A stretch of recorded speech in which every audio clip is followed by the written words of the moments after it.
A minha visão sempre foi: a gente se torna missionário quando a gente se torna cristão.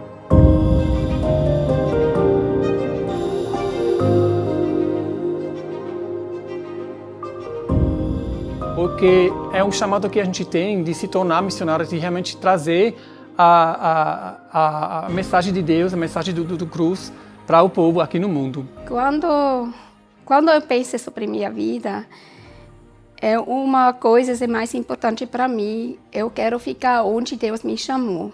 Deus começou a trabalhar nos nossos corações para ir para o Brasil no ano 2011.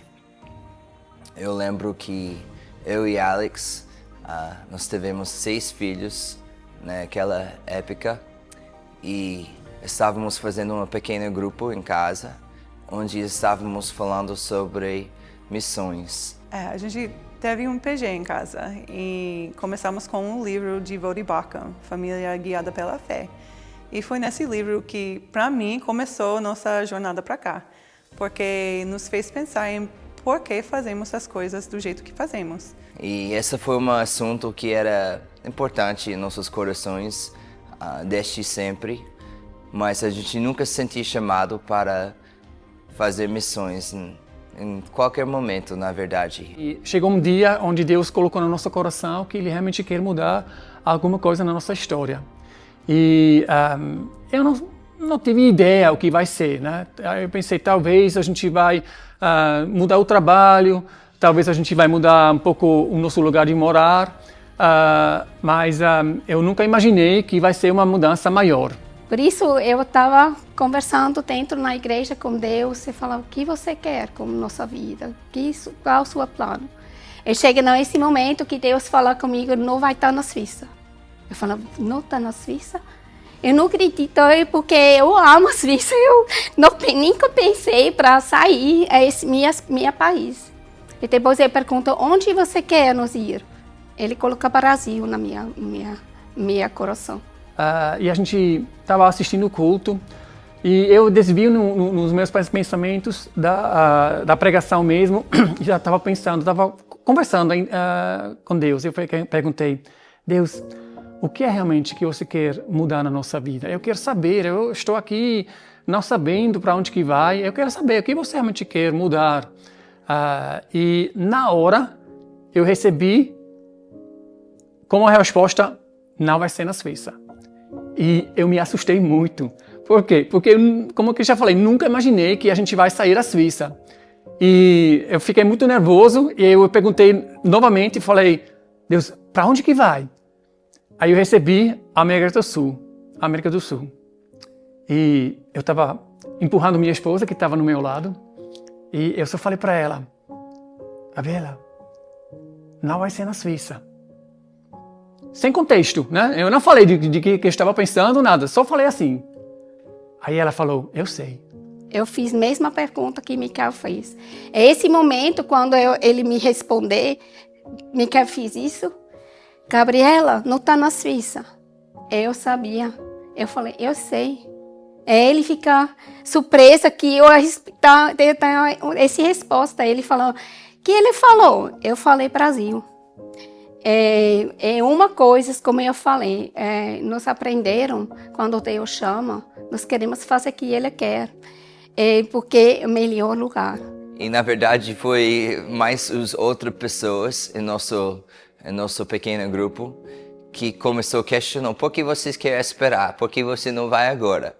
E a gente teve muitas desculpas, tipo questões comuns como: agora estamos criando filhos, temos 6 filhos, não é prático nesse momento de nossas vidas, o que você fala.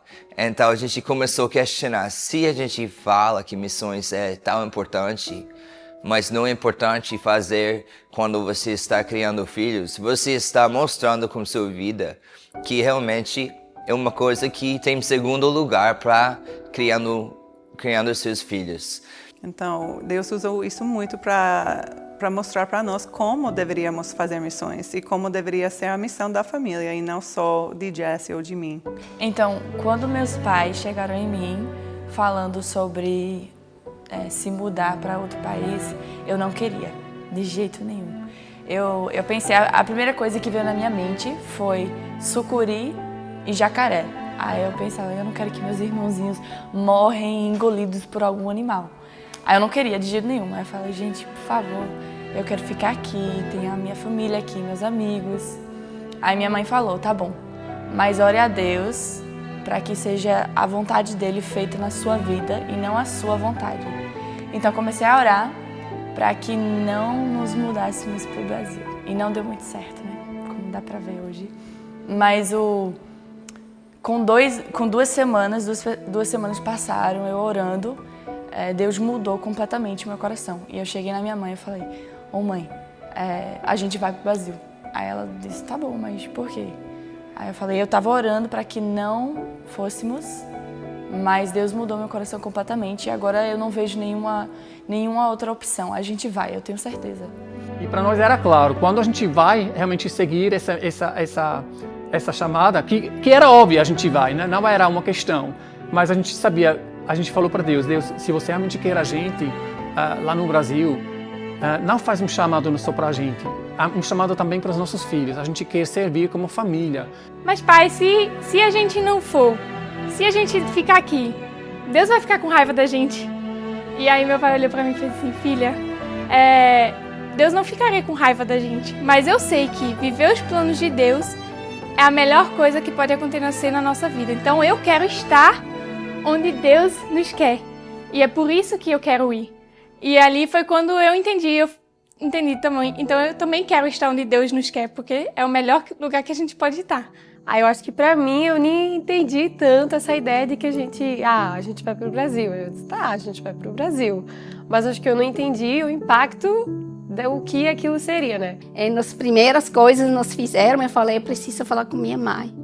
E quando nós voltaram da igreja para casa, nós fui para casa dela, ela mora na lado, nossa. Eu fui para lá, eu olhei para minha mãe, eu preciso falar com você. Ela falou comigo, eu sei. E quando eu falei, olha, Deus chama nós para sair desse país. Ela falou comigo, eu sei.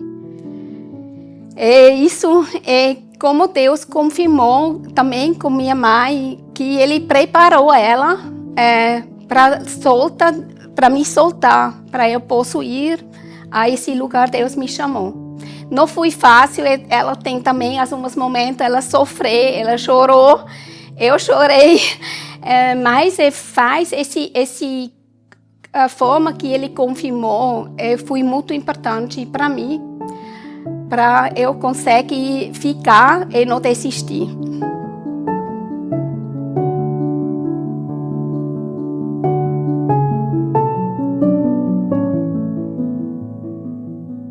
E toda a família estava lá, só esperando a liberação do visto. Porque a gente já estava com passagem, a gente já estava com as malas, a gente não teve mais casa, não teve mais trabalho, nada. E só o visto que estava faltando. Então a gente realmente estava orando muito. E chegou sexta-feira.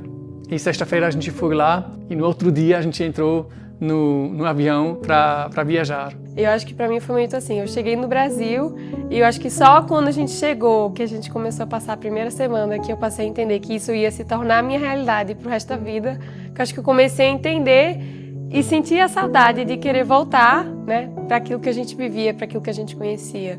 E realmente o que mais me tocou foi quando a gente foi na noite para a rua e a gente viu tantos adolescentes. Jovens que não sabiam mais o que fazer com a vida deles, né, que não teve oportunidades. Foi um momento que eu recebi no meu coração que realmente é esse público que Deus quer que a gente entre na brecha para ajudá-los.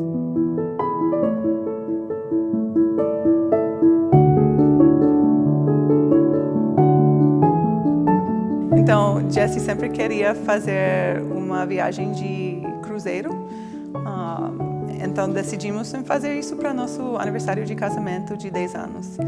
Só que foi bem na época em que Deus estava colocando no nosso coração a vir para o Brasil. E entendemos que não dava para fazer as duas viagens. Então decidimos em abrir mão da viagem do cruzeiro e vir para o Brasil. Então, nesse caminho, a gente recebeu uma visita chegou a família Hall para conhecer o trabalho da Jocum. Chegamos em Jocum, onde logo depois nós encontramos a família de Michael e Gabriela e seus filhos. E a gente começou a ver o trabalho que estava sendo feito.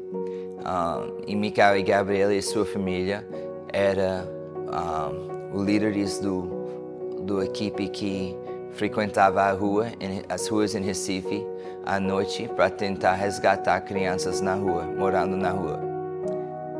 Então eu lembro muito, eu posso falar sem chorar, mas eu me lembro a primeira vez na rua com Michael e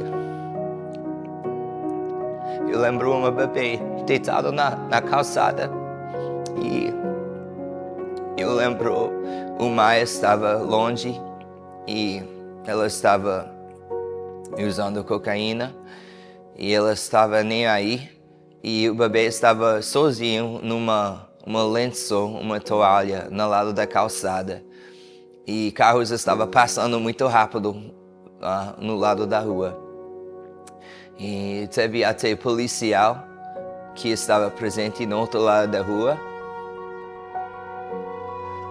e pessoas ao redor e eu lembro o choque, né, que ninguém fez nada. Então eu lembro eu teve que sair do grupo e chorar por um tempo. E esse foi o momento que, desculpa, eu nem consigo falar muito bem, recontar essa história sem lembrando o sentimento. Eu lembro que o Michael chegou e botou o seu braço no meu ombro e falou como está. E eu sei que, com certeza, eles já passaram a mesma experiência, né? As primeiras vezes na rua. Eu falei para Jessie, eu não quero morar aqui, mas ainda acho que deveríamos morar aqui. Então acho que é de Deus mesmo, né? Porque mesmo sem ser o desejo do meu coração e ainda assim entender que não, mas é para fazer isso mesmo. Né? Para mim é só Deus que faz assim. Né? Não foi do meu coração mesmo, mas eu do mesmo jeito é difícil explicar, mas eu me apaixonei para as pessoas aqui, a cultura daqui. Então, mesmo não querendo morar aqui, eu queria vir, né, e trazer a família para cá. Então, quando a gente voltou para os Estados Unidos, estávamos convencidos que essa foi realmente o que Deus queria para nossa família. Nossos vistos atrasou 7, 8 meses e foi um tempo de espera. Deus nos ensinou como esperar nesse tempo de esperar para nossos vistos e no último dia que os vistos poderiam ter chegado, eles chegaram. Então, chegando no Brasil, foi uma alegria primeiro por causa da espera. Estávamos tão felizes para chegar em Brasil. Viemos para o Brasil, né? E na minha cabeça tava assim, os Estados Unidos, comparando com os Estados Unidos era um lugar bem seguro onde a gente morava e nunca vi grade numa janela, numa porta de uma casa na minha vida. Eu lembro voltando, olhando pela janela, tentando entender tudo. E eu lembro ficando bem chocado porque tudo era diferente. Então, quando cheguei aqui no Brasil e tinha isso, grades de janelas, a primeira coisa que eu acho que eu pensei foi assim, nossa, aqui deve ser muito perigoso. E depois que eu vi as meninas, eu vi as crianças brincando, eu ficava assim, por que a gente tem grade? Tá todo mundo brincando, então assim, batia um sentimento depois outro, assim, de dúvida, será que é tão perigoso? Porque a gente tem essas coisas, né? Porque era diferente. Mas acordamos no dia depois, com todas as crianças, na grade, segurando a grade e olhando para fora da casa as outras crianças da base que tinham vindo nos receber. Então foi muito lindo ver o desejo dos nossos filhos e das crianças de lá, de se conhecerem e tudo. Foi muito bom. Em Jocum foi, eu acho que muito bom para a nossa adaptação aqui no Brasil. Foi um tempo de crescimento, mas também foi um tempo onde nós sentimos que precisávamos fazer mais. A gente, né, ainda sempre foi, cada semana, terça-feira à noite, a gente foi para a rua para abordar as crianças que estão morando lá, os adolescentes que estão morando lá. E quando a gente chegou lá, uma noite, teve uma menina, ela estava com uns 13 e 14 anos, e ela pediu para mim: ô tio Michael, eu quero sair da rua, você tem um casa de acolhimento, eu não posso ser acolhido na sua casa não. E infelizmente eu precisava falar que não, que realmente não tem como acolher meninas, porque essa nossa casa era só para meninos. Mas que eu vou ver se realmente acho outro momento, outro lugar onde ela poderia ser acolhida. E quando a gente voltou uma semana depois, a menina não se encontrou. E quando a gente perguntou aos outros meninos na rua onde que ficou ela, eles contaram para a gente que ela foi estrangulada e morta, que ela foi assassinada. E isso realmente tocou muito no nosso coração, porque a gente percebeu, a gente perdeu uma oportunidade, a gente teve alguém que queria sair da rua, que queria uma nova vida e que, pelo fato que a gente não teve uma casa de meninas, a gente não poderia levar ela logo para acolhimento. E naquela época, a gente não sabe porque não sabemos que Deus está em controle de todas essas coisas, mas a liderança do Jocum senti que não foi o momento para aumentar o trabalho e abrir uma casa de meninas. E para nós, a gente sentiu que Deus estava nos chamando para sair, para aumentar nosso perfil, para que a gente pode fazer o trabalho que Deus teve colocado em nossos corações. Então, quando a Jocum começou a dizer, não, mas os seus filhos não podem descer para a casa de acolhimento, não podem ir para a rua, essas coisas, a gente entendeu que Deus estava fechando a porta da nossa família lá na Jocum. Que eles queriam fazer missões de um jeito, mas que Deus tinha mostrado para nós outro jeito. Foi um momento que Deus mostrou, Ele fechou nossa chamada de lá, porque nós temos uma chamada como família, e não só uma chamada para Micaela, para Gabriela, nós servir com toda a nossa família. E por isso nós sentamos e a porta se fechou. Esse é um momento muito difícil porque eu não consigo entender o caminho de Deus. Eu lembro-me, eu chorei 2 noites inteiras, porque eu pensei, tá tudo, e agora acabou com tudo. Então, para sair foi meio difícil, mas Deus às vezes fecha uma porta para que a gente saia do outro, ou entrar no outro. Então, essa foi exatamente o que aconteceu. Deus começou a colocar nos nossos corações o desejo para abrir nosso próprio trabalho, onde nós podemos trabalhar na maneira que nós sentimos chamado. E eu falei para Jesse e Alex, junto com Gabriela, que a gente decidiu para sair, né? A gente não queria levar todo mundo, a gente não queria animar pessoas para sair de lá, a gente não queria prejudicar a base, né? A gente não queria prejudicar a Jocum, tirando as pessoas de lá, né? Mas a gente queria compartilhar nosso coração com eles. E para nossa surpresa, grande surpresa, Jesse e Alex falam para a gente, não, a gente já decidiu também que a gente vai sair. Foi difícil, mas Deus abre novas portas. Eu sinto nossa chamada não terminou a esse momento, para Ele ter outra visão. E nós falamos, tudo bem, nós vai agora, deixa para lá de novo, sair de novo. Eu sinto também como Michael falou, as meninas têm muita dificuldade para sair de novo esse lugar, eles conhecem, quebrar de novo esses laços. E para mim é muito difícil como mãe viver isso também dentro das minhas crianças, para vem esse sofrimento, porque você não quer, como mãe, as crianças sofrem, você quer proteger. Então a gente estava procurando um terreno, um lugar para onde a gente pode ir, para a gente poder morar e desenvolver o nosso projeto. E quando o portão abriu, eu vi essa parede de plantas em 2 lados na rua e um campo tão grande, eu pensei, esse lugar é além do que podemos imaginar.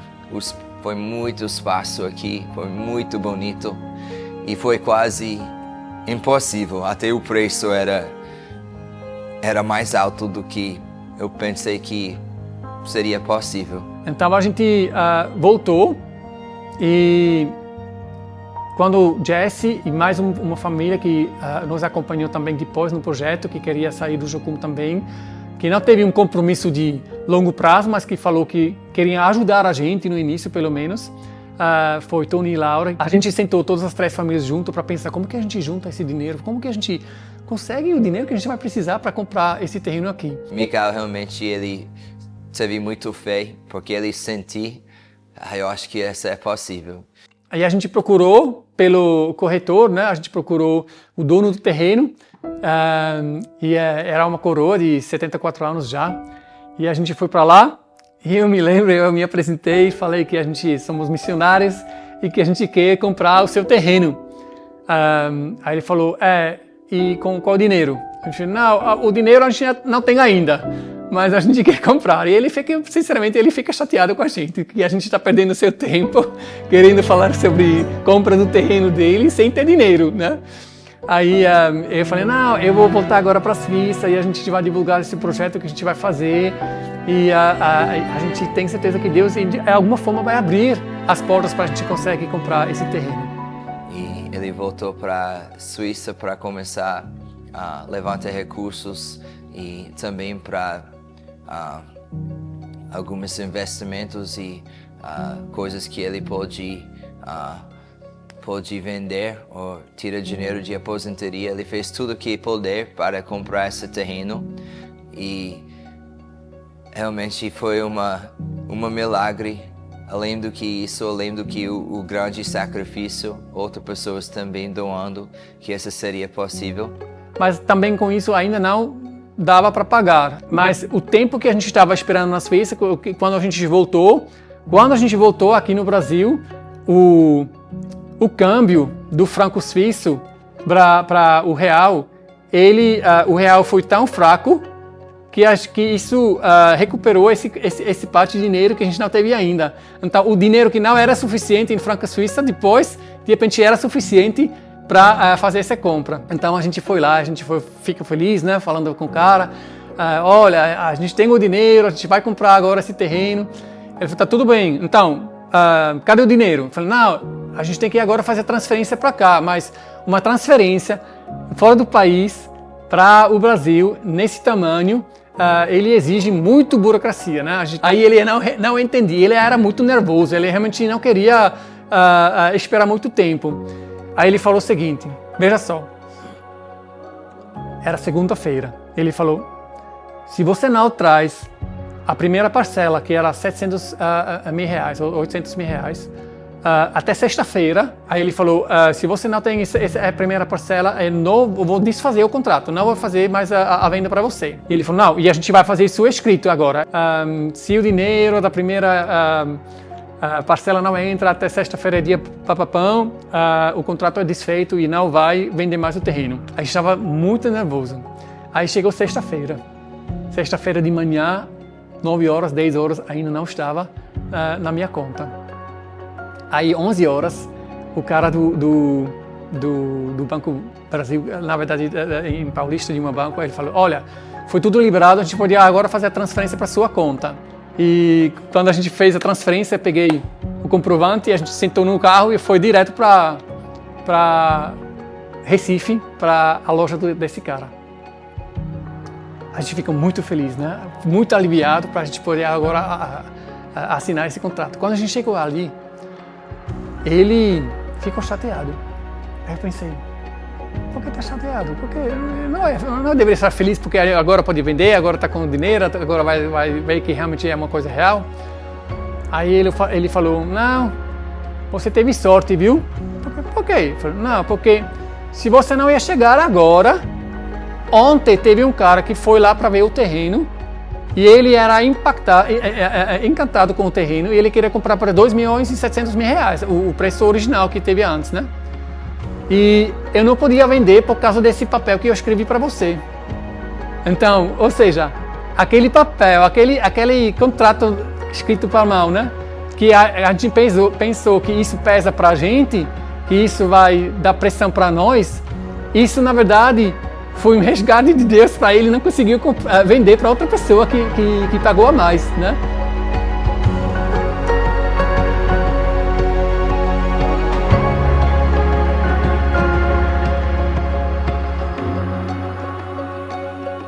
Nos primeiros meses estávamos trabalhando, cuidando do terreno. Teve uma vaca aqui, um cavalo, os dois morreram. Não sei porquê, mas a gente teve muita experiência, né? Aprendendo como cuidar desse lugar, cortar grama, reformar as casas. E a gente começou a pensar como que a gente vai abrir agora essa casa de acolhimento para meninas, né? E para mim foi muito importante que a gente entre em contato com a rede aqui em Camaragibe. Então a gente convidou todos eles para uma reunião aqui em cima, no nosso novo terreno, né? E isso foi em novembro de 2015. Quando a gente estava aqui, a gente apresentou a nossa causa, que nós queremos realmente abrir uma casa de meninas e queríamos saber a demanda que a Camaragibe tem, né? Eu recebi uma ligação do próprio secretário de Assistência Social de Camaragibe. E ele falou para mim, veja só, Micael, se vocês conseguem abrir uma casa até final de abril, a gente pode apoiar vocês com uma verba mensal. E isso para a gente era um milagre, né? Porque a gente realmente não sabia como que a gente vai pagar os custeios para essa casa. Nesse contrato teve também condições. Você precisa ter uma casa até 20 crianças, pelo menos. Então você tem que ter 20 vagas, e não só meninas, tem que ser de 0 até 18 anos incompletos, de ambos os sexos. Então a gente precisava pular na água fria, né? Porque a gente não teve uma casa, a gente só teve as nossas casas que a gente morava.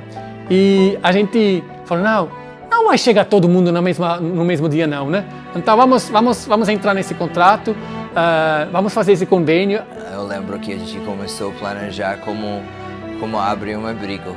E essa foi também uma burocracia, uma coisa grande para fazer.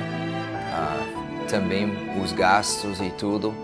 E Deus trouxe as pessoas certas no momento certo para abrir as portas como o Municipal de Camaragibe. E foi nesse momento que Micael teve uma crise muito grande e muito séria de saúde.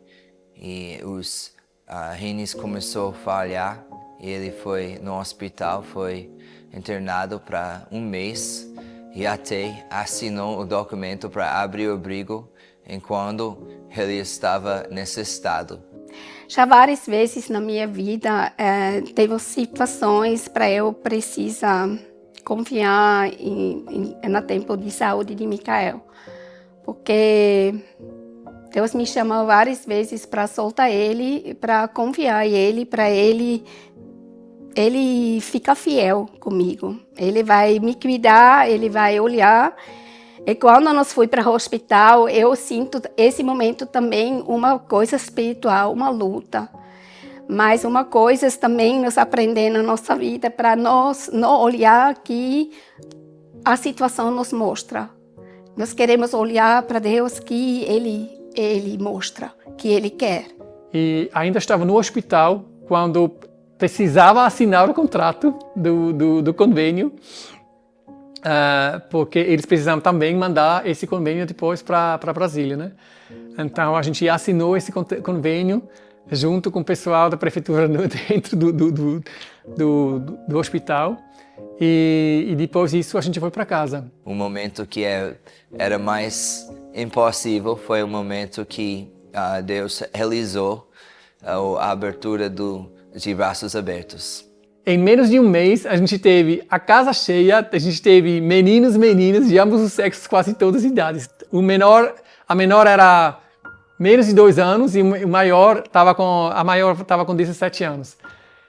A gente não teve educadora, a gente fez tudo sozinho no início. A gente não teve rotina, a gente não teve um plano, né? A gente já trabalhou em uma casa de acolhimento, mas lá também os meninos já eram mais velhos, não teve uma rotina bacana, então a gente estava num novo terreno, né? A gente descobriu que a gente precisa organizar e fazer muita coisa.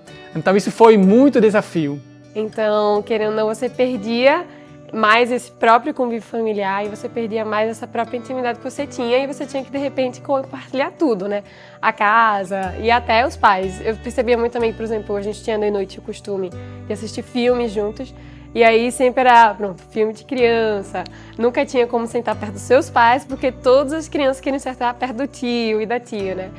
É o mais difícil, mas também eu entendi de como eu tive um privilégio de poder compartilhar aquilo que eu tinha, sabe? A minha família, a minha casa, sabe? E eu acho que Deus me ensinou muito sobre isso, de a possibilidade que eu tenho de compartilhar aquilo que eu tenho. Uma casa de acolhimento é 24 horas por dia, 7 dias por semana.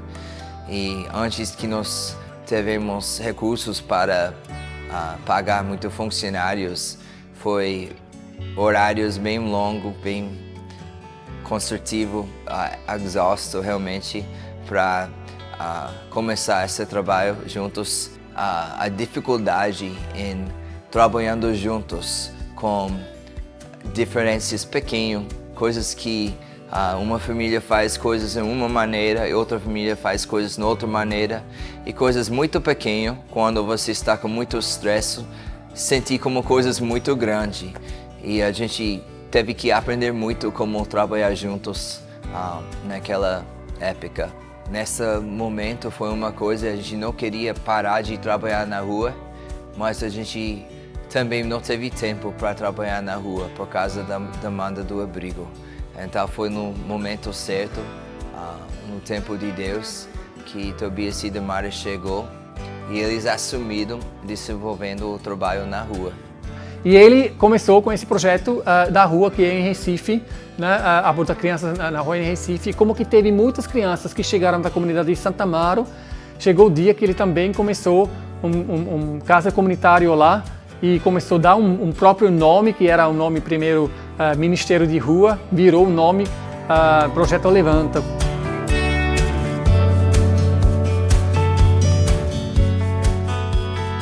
Então esse trabalho realmente continuou, mesmo que a gente não teve capacidade de fazer todas as coisas. Deus começou a trazer mais pessoas para de braços abertos. Foi depois Tobias e Damaras, chegou também Josh e Lara de Nova Zelândia, que nós encontramos lá em Jocum, quando eles eram bem jovens, antes que eles casaram. Depois Josh e Lara chegou também, Daniel e Viola também chegou. Enfrentamos muitas dificuldades com as crianças do acolhimento em relação à aprendizagem.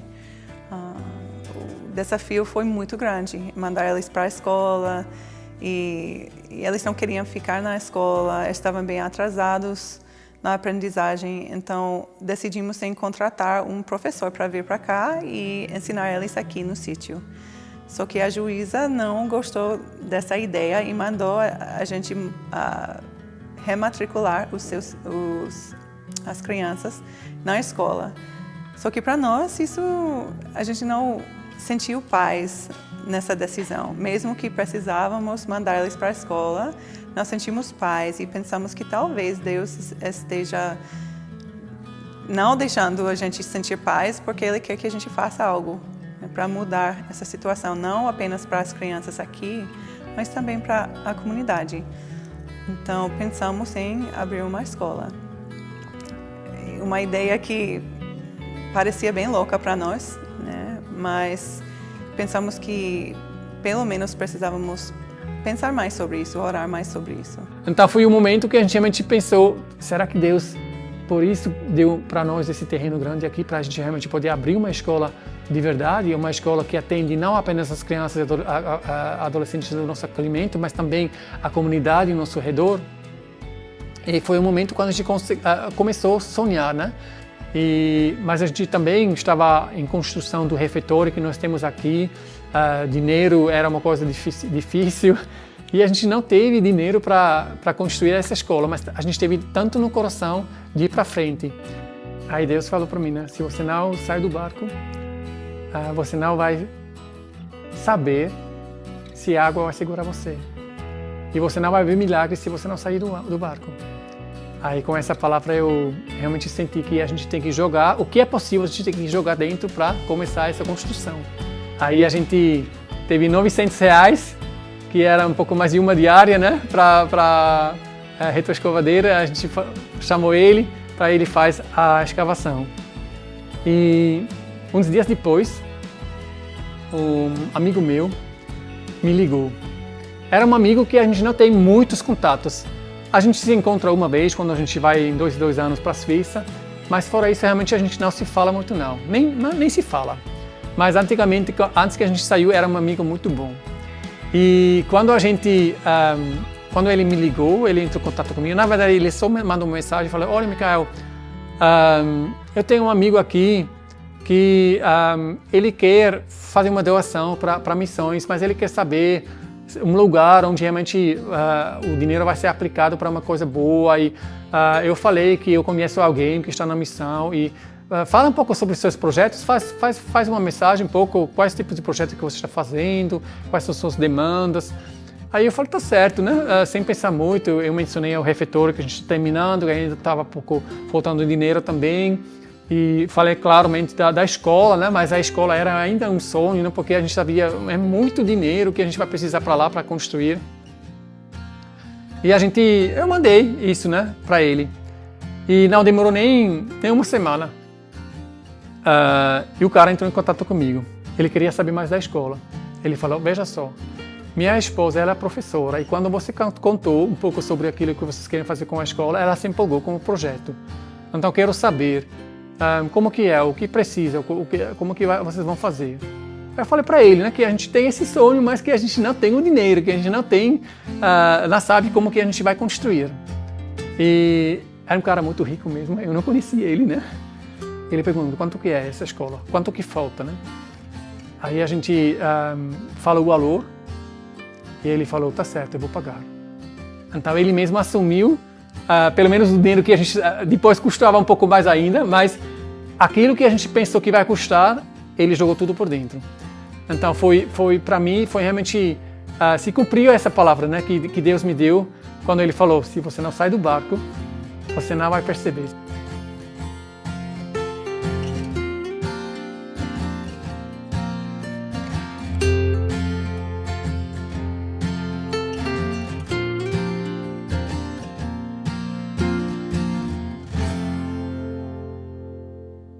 O nome Gênesis vem do primeiro livro da Bíblia, Gênesis, que significa vida, ou Gênesis é a criação de vida, o início, o princípio. Então, estávamos numa reunião pensando de nomes e nenhum nome estava ficando. E Josh Wilson falou, por que não chama Gênesis? E nesse momento, todo mundo parou para um momento e começou a ver o potencial. E também o nome Êxodo para nosso ensino médio foi uma lógica sequência. Depois Gênesis vem Êxodo. E também Êxodo é o momento onde Deus está tirando o povo para conquistar a terra prometida.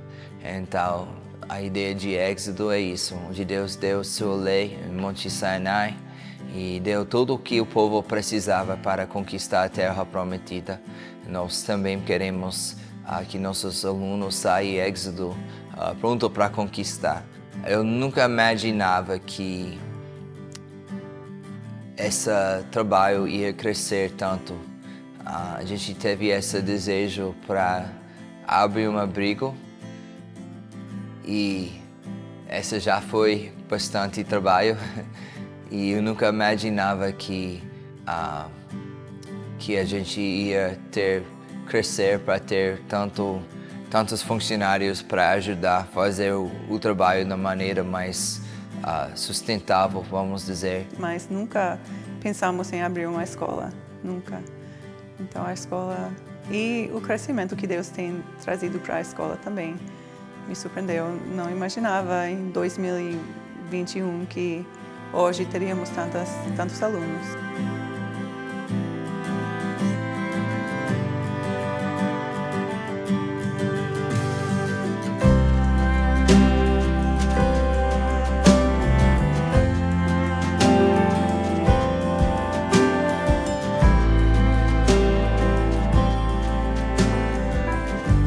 A única coisa que a gente fez, a gente deu os nossos 2 peixes e os 5 pães que a gente teve, né? Tudo o resto foi Deus que multiplicou, foi Ele que deixou criar. A gente pode plantar uma semente, né? Mas que esse semente vai crescer e que vai chegar uma árvore, uma coisa boa, é uma coisa que só Deus faz.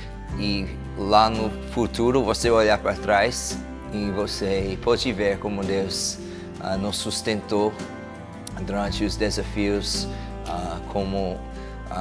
também como nossa visão às vezes é muito limitado. A gente não pode ver a visão de Deus para nossas vidas. Você só tem que tentar continuar a ser fiel. Eu acho que é o chave. Em dificuldades, você tem que continuar sendo fiel. Eu uma pessoa quero fugir quando fica as coisas difíceis. Por isso, para mim, quando as coisas ficam muito difíceis, eu quero desistir. Por isso, Deus coloca Micael na minha lado para me segurar, para me motivar. Juntos, nós queremos consigo ficar firme. Por isso eu falei, esse chamado para mim é muito importante, essa forma de chamado que Deus nos chamou para cá. Porque esse me segurar, porque eu sabe esse meu lugar, eu sabe dentro do meu coração, eu posso desistir. Deus não vai terminar relacionamento comigo, mas eu não vou ficar nesse lugar que Ele quer eu ficar. Onde eu aprender, onde eu ficar abençoada, onde eu posso abençoar. Eu posso escolher meu caminho, mas eu quero ficar onde Deus me chamou.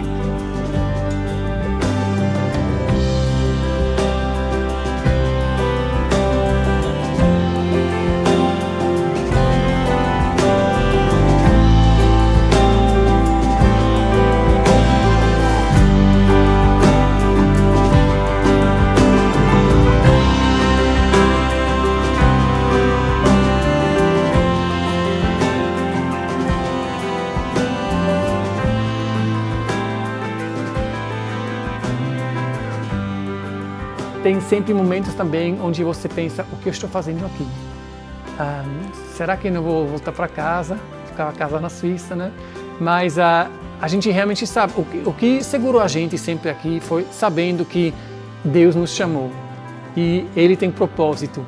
E Ele quer que a gente realmente se investe aqui e que Ele vai fazer a sua parte e que a gente não vai desistir só porque a gente não gosta de algo ou se a gente está estressado com algo ou porque a gente está com muita saudade das nossas famílias, né? Que realmente a gente não pode negar, né? É um fato, especialmente agora que nossos filhos estão morando lá, 2 filhos estão morando lá assim em Itabea.